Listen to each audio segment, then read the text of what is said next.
Hello, Magic players and collectors. Welcome to the Land Library. I'm your librarian, and in this episode of Legendary Locations, I'm going over Shivan Gorge. And in a forming trend, I'll also be adding the rest of Shiv too, the region around it. So I guess Three Tree City is starting to be kind of the odd one out, because it didn't have a region, it was just the one place. This is another region with only one legendary land, that being the Shivan Gorge itself, but there's, as you'll come to see, a lot of Shivan cards.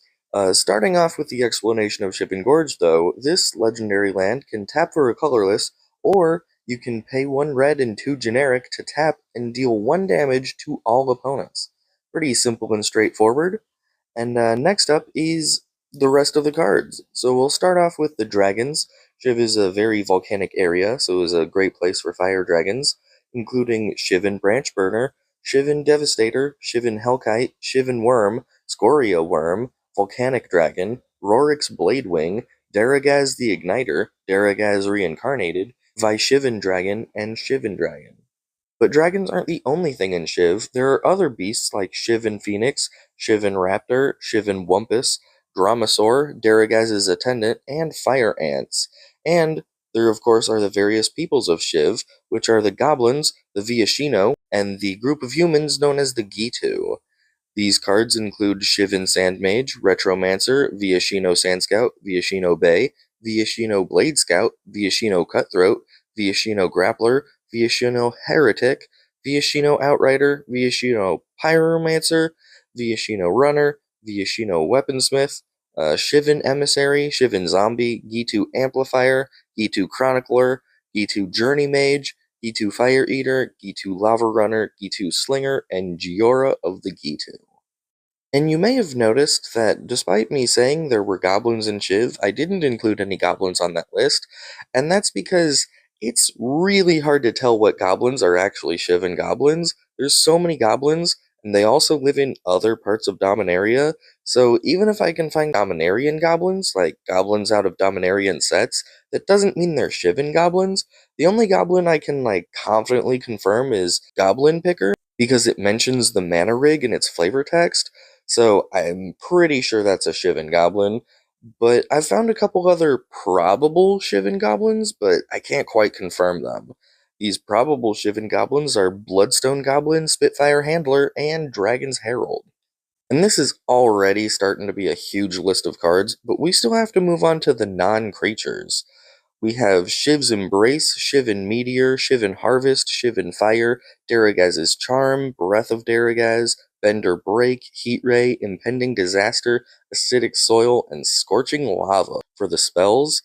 And we have Mana Rig and Defense Grade for artifacts.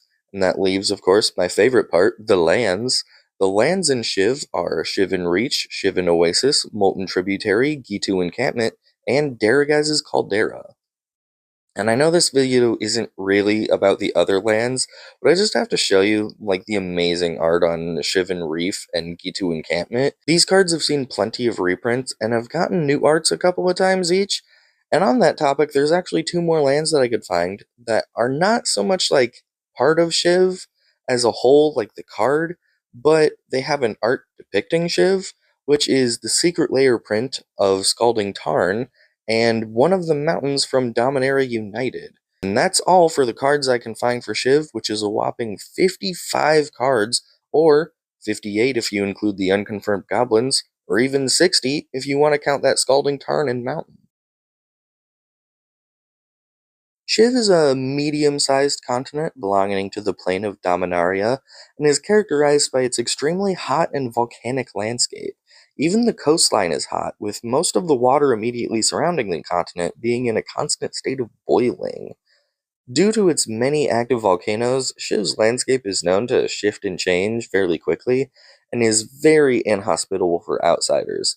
But this volcanic activity also makes Shiv one of the most, actually the most, powerful sources of red mana in all of Dominaria, possibly the multiverse. This red mana rich area has of course attracted the attention of some very red attuned creatures and peoples. The residents of Shiv include goblins, lizard people called the Viashino, and a group of nomadic humans called the Gitu, and then of course, Dragons. The oldest known history in Shiv is when Everu trapped the primeval dragon Daragaz in a caldera within a volcano in Shiv in order to obtain Garagaz's power. It's not clear if either of these ancient beings were actually from Shiv or if that's just like where their fight and the imprisonment happened, but this was all happening around negative 17,000 AR, which it's not expressly stated when exactly Daragaz was born, but it was like thousands of years before this. Averu, with the stolen dragon's power, ruled over Dominaria for about 1,000 years until his eventual defeat and death, returning Daragaz's power back to him, allowing him to escape from the prison. Although there's no record of when exactly Daragaz escaped, it was definitely after his power was returned. Shiv remained uneventful for thousands of years until later when the Thran Empire took notice of the mana-rich continent and built an outpost in Shiv to harness the power of the region. The Thran, being very technologically advanced, built a city-sized factory to produce power stones called the Mana Rig. Operated primarily by the goblins and Viashino that the Thran had enslaved, this prototype mana rig proved to be very useful, and two more outside of Shiv were built. However, most of the Thran abandoned their Shiv outpost around negative 5,100-ish due to the Thran Civil War. And after 100 years of the Civil War, the other two rigs were lost, and the existence and purpose of the Shivan mana rig was completely forgotten by the Thran. Over time, the goblins forgot how to use the dormant mana rig either, but stories of its importance still permeated the local goblin culture, eventually forming into a religion. At the same time, over these thousands of years, the few Thran humans that got left behind became very isolated and became the nomadic Gitu tribe, losing all of their knowledge of their Thran origins, but continuing to pass on their skills in artificing and smithing Thran steel. And it's actually this skill with the Thran steel that sets in motion the next big part of Shiv history. Giora of the Gitu left Shiv in order to study artificing in distant lands and bring back the knowledge to her tribe, which led her and Urza to crossing paths. Urza noticed Giora's amulet made of Thran steel and went to Shiv to investigate the amulet's origin. And at Shiv, Urza found the dormant mana rig and immediately understood what it was and what it did. Having been designed to be operated by goblins and Viashino, Urza kinda needed their help to get it back up and running, and though the Viashino were willing to help, the goblins weren't quite so willing to let a random intruder defile their sacred ground. And a war between Urza with the Viashino and the goblins almost broke out, but Urza was able to talk Daragaz into joining his cause, and the goblins, who greatly respected the dragon, decided that they would join too. The mana rig was now back online and producing power stones and Thran steel again to help Urza in his quest.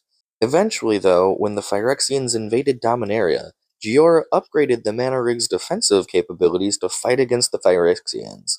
But after heavy damages, her friend Teferi thought it would be better to flee than to fight, and temporarily phased out both the mana rig and a very large portion of the continent Shiv. Despite the Phyrexians eventually being fought off, Shiv still suffered huge damages, and the time rifts drained Shiv of much of its natural mana. It took about 300 years in order for Teferi to actually be able to bring back Shiv and the mana rig, and without all the natural mana, he had to use up his own Planeswalker Spark to do it. With the mana rig back, the Gitu and Goblins started fighting over who got to keep the wreckage. But Giora, having also been returned, was able to broker some peace between the groups and somewhat repair the mana rig, but it was now only able to produce the Thran steel and not power stones. The various peoples of Shiv now looked up to Giora as their leader, but she didn't really want the responsibility, so she, with Daragaz's help, was able to form the Shivan Nation, a political body for all of the Shivan races to unite, being led by two elders from each race, the humans, goblins, dragons, and Viashino. The 8 elders making up the new Shivan Council considered Giora as like an honorary ninth member, even though she was not officially a member, and didn't really stay long after it formed, preferring instead to go back to the Weatherlight ship that she had captained before the invasion.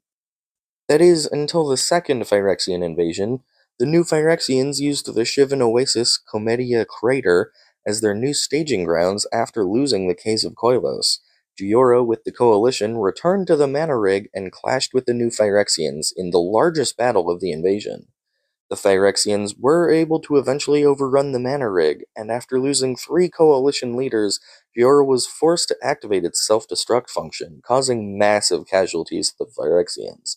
But it still served the Phyrexian goal of destroying the Mana Rig, and the Phyrexians regrouped at the Oasis to then leave Shiv and attack other parts of Dominaria. Giora then stayed in Shiv to help rally the Shivans in the event of another Phyrexian attack, and the Shivan Council decided that the Mana Rig was just too powerful and dangerous to try and keep using it, and thus decided to just leave it idle and no longer fix it. And that's where it ends for now, at least. Although the second invasion was in 4562 AR, and the current timeline only goes to 4564 AR, so it's pretty much current. It's just like maybe a year or two where there isn't info. Shivan Gorge has had a pretty decent impact throughout the years, and it's had many years to become outdated, but still hasn't. It's been reprinted as recently as Duskborn Commander and is still relevant.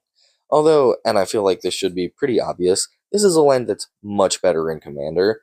Like, it's not even legal in Standard or Modern, so yeah, it's pretty much only useful in Commander.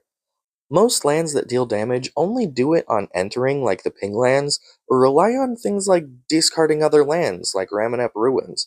But Shivan Gorge only takes mana, so it can keep hitting for damage very easily every turn. Well, somewhat easily, because its mana cost can be a bit much.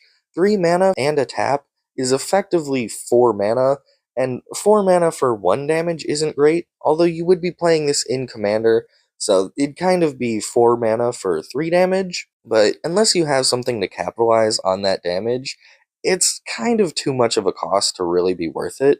But Shivan Gorge definitely has some good combos. Shivan Gorge is definitely not like a powerhouse, but its consistent small damage is perfect for certain commanders, especially since it can hit all opponents.